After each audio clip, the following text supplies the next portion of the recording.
কাজ করতে চাই কিন্তু কেউ কাজ দেয় না। ইন্ডাস্ট্রির বিরুদ্ধে বিস্ফোরক সুচিত্রা কন্যা মুনমুন সেন। কি জানিয়েছেন অভিনেত্রী, বিস্তারিত থাকছে এই প্রতিবেদনে। বন্ধুরা, চ্যানেলে নতুন হলে চ্যানেলটি সাবস্ক্রাইব করে রাখতে পারেন ও ভিডিওটি শেয়ার করতে পারেন। বাংলার সেরা তালিকাভুক্ত জনপ্রিয় অভিনেত্রী মুনমুন সেন। একসময় বাংলা সহ মালায়ালাম, মারাঠি, তামিল, তেলুগু, হিন্দিতেও কাজ করেছেন তিনি। একসময়কার সেরা অভিনেত্রী, যিনি কিনা এতগুলো ভাষা সিনেমায় কাজ করেছেন, সেই তিনিই নাকি কাজ পাচ্ছেন না টলিউডে। 2024-এর শর্ট ফিল্ম ফেস্টিভ্যালে উপস্থিত ছিলেন বাংলার জনপ্রিয় অভিনেত্রী মুনমুন সেন। সেখানে তিনি সাংবাদিকদের সঙ্গে সাক্ষাৎকারে বিভিন্ন বিষয় নিয়ে কথা বলেন। দুঃখ প্রকাশ করেন অভিনেত্রী শ্রীলা মজুমদারের মৃত্যু সংবাদ শুনে।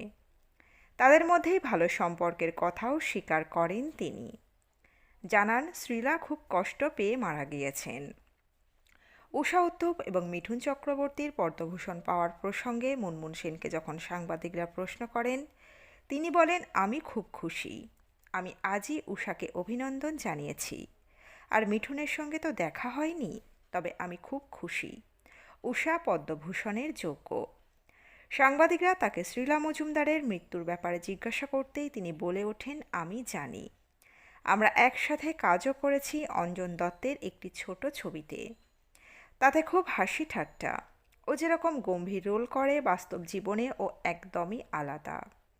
খুব হাসি মজা করে কাজ করেছি দুজনে। খুব ভালো বন্ধুত্ব হয়ে গিয়েছিল। আমাদের খুব ভালো সম্পর্ক ছিল। অনেক কষ্ট পেয়ে চলে গিয়েছে। তিনি কি জানতেন শ্রীলা মজুমদারের এরকম একটি মারণ রোগ রয়েছে? তাতে তিনি উত্তর দেন, তিনি অনেক আগে একসাথে কাজ করেছিলেন, তখন কিছু ছিল না।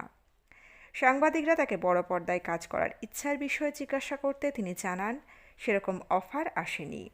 আমার খুব ইচ্ছা আছে কাজ করার, তবে সেরকম রোল, সেরকম কোস্টার এসেছে যেগুলো একটা দুটো করার মতো নয়। তিনি আরও জানান যে, আমি অনেক বছর ধরে অপেক্ষায় আছি। সিস্টার নিবেদিতা করার খুব ইচ্ছা ছিল। শুরুও করেছিলাম টিভিতে, তবে সিজন শেষ হয়নি। দীপার প্রেম রিমেক করা যায়। অনেক বিষয় আছে করা যায়, কিছু ভাবে না কেউ এখন সেইভাবে। শর্ট ফিল্ম নিয়ে তিনি বলেন, শর্ট ফিল্ম বানানো খুবই কঠিন।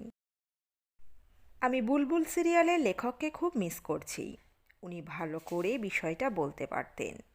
সেরকম ভালো ফিল্মের প্রচারও হয় না। অনেক ভালো ভালো মুভি আছে, ভালো কাহিনী, একটা ভালো গভীর অর্থও আছে সিনেমাগুলোতে। আরও প্রচার হলে আরও ছাত্রছাত্রী আসে দেখতে। নীল আকাশের নিচে গল্পেও খুব সুন্দর মেসেজ আছে। আমার জীবন আগের থেকে অনেকটাই পরিবর্তন হয়েছে। এখন অনেক দায়িত্ব বেড়েছে। আমার বাড়িতেও এখন অনেকে অসুস্থ। অভিনেত্রীর খুবই আফসোস, তিনি প্রবলভাবে কাজে ফিরতে চান, কিন্তু বর্তমানে তাকে আর কেউ কাজ দেয় না। অভিনেত্রী বারবার আক্ষেপ করে জানিয়েছেন, তিনি কাজে ফিরতে চান, আমাকে কেউ কাজ দিন, কিন্তু কেউ আর তাকে নিয়ে ভাবেন না। বন্ধুরা, আপনারা আপনাদের মতামত রাখবেন কমেন্ট বক্সে। এই আপডেটে ছিল এতটুকুই। দ্রুত ফিরে আসছি এরকমই নতুন কোনো আপডেট নিয়ে। আমাদের অজানা গল্প চ্যানেলের সঙ্গে থাকার জন্য সকল দর্শক বন্ধুকে অসংখ্য ধন্যবাদ। দেখতে থাকুন, চোখ রাখুন আমাদের অজানা গল্প চ্যানেলে।